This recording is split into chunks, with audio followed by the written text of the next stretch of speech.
এখন মানুষের দুনিয়াতে আসলে আসা আর যাওয়া, কেনই বা আসি আর কেনই বা যাই। আজকে এই কবরস্থান দেখলে বুঝে আসে দিনের অবস্থা কীরকম হয়। মানুষ কবরস্থানে মধ্যে এরকমভাবে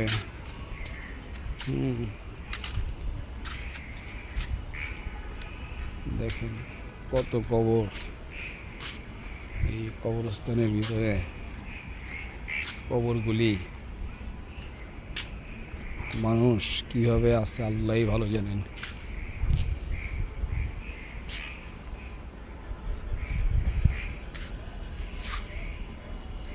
একটা কবরের মধ্যে কি হইতেছে আল্লাহই ভালো জানেন। আজকে আমরা দুনিয়ায় খেলতামাশার মধ্যে ব্যস্ত।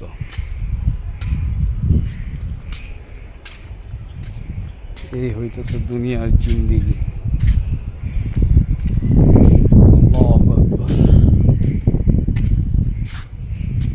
এই যে দেখেন কবর, কত কবর, সমস্ত কবর। কবরের মানুষগুলি বিষয়ে যদি আমরা জানতে পারতাম কি হইতেছে, আল্লাহ তাআলা তাদের সাথে কীরকম ব্যবহার করতেছেন, যদি বুঝতে পারতাম, দুনিয়ায় জীবিত থাকা অবস্থায় যদি আমরা বুঝতে পারতাম আল্লাহ তাআলা কবরের মানুষগুলির সাথে কি ব্যবহার করতেছেন, তাইলে আমাদের বুঝে আসতো। আজকে আমরা কেউ কোনো গুনাহের মধ্যে লিপ্ত হইতাম না। সবাই আল্লাহ তাআলার সন্তুষ্টির জন্য আমরা প্রত্যেকে আপনার জায়গায় নেকামল করে নেকামলের মধ্যে মজবুত থাকতাম। দেখেন কত কবর, এরা দুনিয়া থেকে চলে গেছেন, আর ফিরে আসবেন না। ফিরে আসার মতন আর কোনো সুযোগ নাই। যে যায় সে আর ফিরে আসে না, যে যায় আর সে ফিরে আসে না। কিন্তু আমাদের মধ্যে ওই এহসাস, ওই অনুভূতি বিন্দু মাত্র জাগে না যে এক সময় আমাদেরকেও যাইতে হবে, সেই না ফেরার দেশে আমাদেরকেও যাইতে হবে। বড় আফসোস মানুষের হালতের উপর। মানুষ দুনিয়াতে জীবিত অবস্থায় চিন্তাও করে না যে তার প্রত্যেকটা মুহূর্ত জীবন থেকে অতিবাহিত হইতেছে, অথচ মানুষের দিলের ভিতরে এই জিনিস ঘুণাক্ষরেও কাজ করে না। তারা চিন্তা করে যে আবার হয়তোবা তারা এই জিনিস চিন্তা করে যে তারা হয়তোবা আর অনেক দিন বাঁচবে। তাদের মতই নাই, সামনে তাদের কোনো মতই নাই, মতের কোনো খবর তাদের দেমাগেই খেলে না। আহা, এই নির্জন পরিবেশে শুয়ে আছে। এরা এক সময় জীবিত ছিল, তাদের সব কিছু ঠিক ছিল, চোখ ছিল, হাত ছিল, পা ছিল,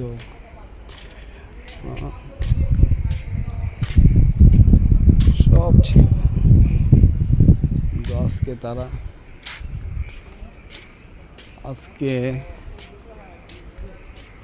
তাদের অবস্থাটা কি দেখেন। মাটির সাথে মিশে গেছে, মাটির সাথে তারা মিশে গেছে। তাদের হাত পা চোখ নাক কান শরীরের গোস্ত রক্ত হাড্ডি সব মাটির সাথে, কিছুই নাই। হায় আল্লাহ, আমাদেরকে সহি বুঝ নসিব করেন। জীবনের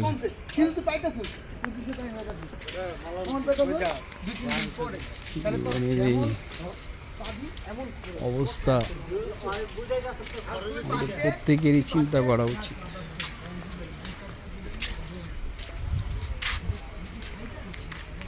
হায় আল্লাহ, যা আমাদেরকে সবুজ নসিব করেন।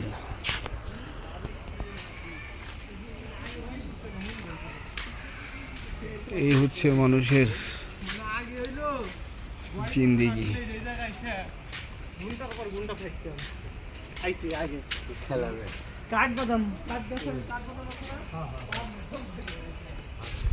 আজ এমনও হইতে পারে মিনিটেই আমারও এরকমভাবে মৌত হয়ে যেতে পারে। কবরের ভিতরে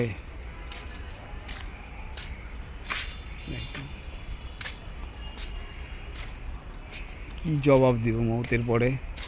দুনিয়ায় কেনই বা আসছিলাম আর কেনই বা যাইতে হবে? হ্যাঁ, কেন আসছিলাম আর কেনই বা যাইতে হবে? কে পাঠাইলো?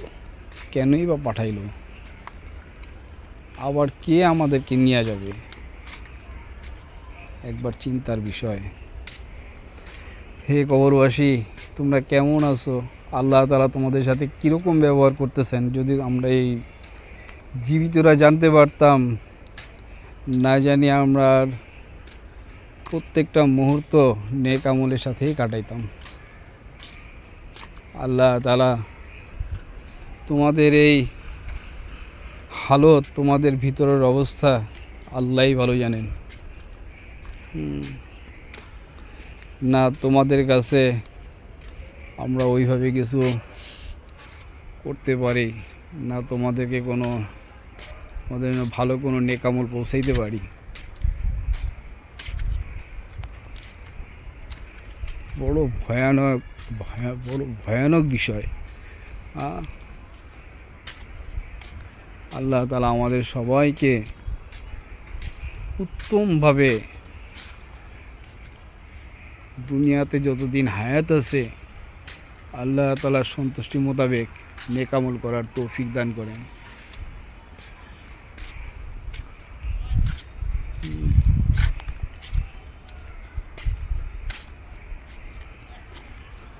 আজ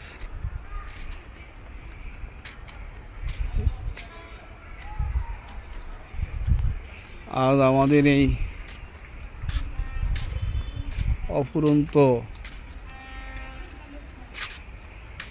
জিন্দেগি, যা কিনা সাধারণ মানুষের কাছে মনে হয় যে একটা দুনিয়াটা একটা তাদের জন্য বড় আয়েসের এক জায়গা, কিন্তু একদিন তো ছেড়ে যাইতেই হবে। তারপর কি হবে? একদিন হাতের চামড়া কুঁচকে যাবে, চেহারার চামড়া কুঁচকে যাবে।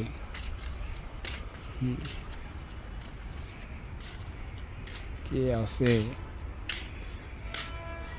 বৃদ্ধকে জোয়ান করবে? কে আছে এরকম? কেউ আছে কি দুনিয়াতে? দেখেন, আব্বা আম্মা দুইজনের কবর একসাথে।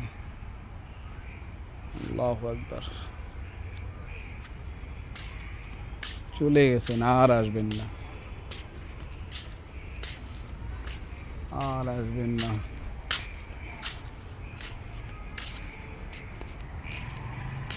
এই কবর যে যায় সে আর আসে না, এখান থেকে কেউ বের হইতে পারে না। আল্লাহ তাআলা আমাদেরকে সহি বুঝার তৌফিক নসিব করেন।